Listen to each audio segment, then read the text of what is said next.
Allama Iqbal is one سے ان a very beautiful way, کہتے ہیں تعلیم بھی فتنہ اولاد بھی فتنہ، گر تہذیب نہ سکھائی تو۔ Focus on this poetry of Allama Iqbal. He considered education root of problem. He considered that the children are root of problem. If there are no ethics, if there is no positive attitude about the life, about the people, the ratio of using slang words, misbehavior, improper body language, improper behavior with the brother, with the parents, with the sisters and society, the ratio of educated peoples increasing.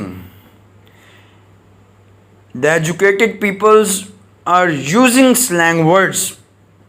The educated peoples are backbiting. The educated peoples are complaining. The educated peoples are crybabies. The educated peoples are not value their sisters. The educated peoples are not tolerated their parents. اپنے بزرگ والدین کو برداشت نہیں کرتے، کیونکہ بزرگ والدین کی سوچ اتنی قوی نہیں ہے، اتنی تیز نہیں ہے، کرٹیکل اتنا نہیں ہے، اس میں انالائٹیکل اپروچ نہیں ہے، تو ان کو اہمیت نہ دینا، خود کو بہتر سمجھنا۔ If it is happening, then who is responsible? Then over here Allah is giving a lot of references. لا تقنطوا، لا تحزنوا، لا تهینوا.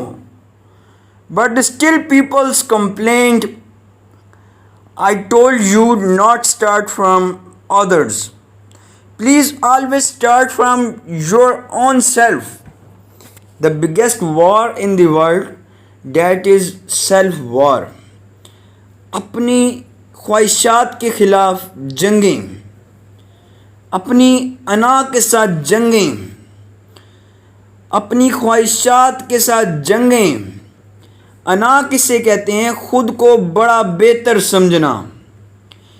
If you are unthankful whoever you are, then Allah will make you reverse. اگر نہ شکری پر آ گئے تو اللہ کی آیت سنیں، صاف صاف کہہ رہا ہے اگر نہ شکری کرو گے تو میں آپ کو ذلیل و خوار کر دوں گا۔ یہ ترجمہ ہے، I am not say by my own self. میں خود سے نہیں کہہ رہا ہوں۔ اللہ کہتے ہیں اگر آپ شکر گزار ہو، آپ تھینکفل ہو۔ آپ دیکھتے ہیں ان لوگوں کی کوئی گروتھ بھی نہیں ہو رہی ہوتی ہے جو شکایت زیادہ کرتے ہیں،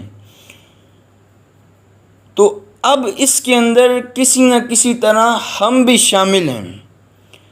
اگر آپ کی انٹلیکچول گروتھ نہیں ہو رہی ہے، آپ میں شعور نہیں آ رہا ہے، تو دیکھیں ایک ہمارے پاس فائنینشیل گروتھ ہے اور ایک انٹلیکچول گروتھ ہے۔ We will not focus on financial growth.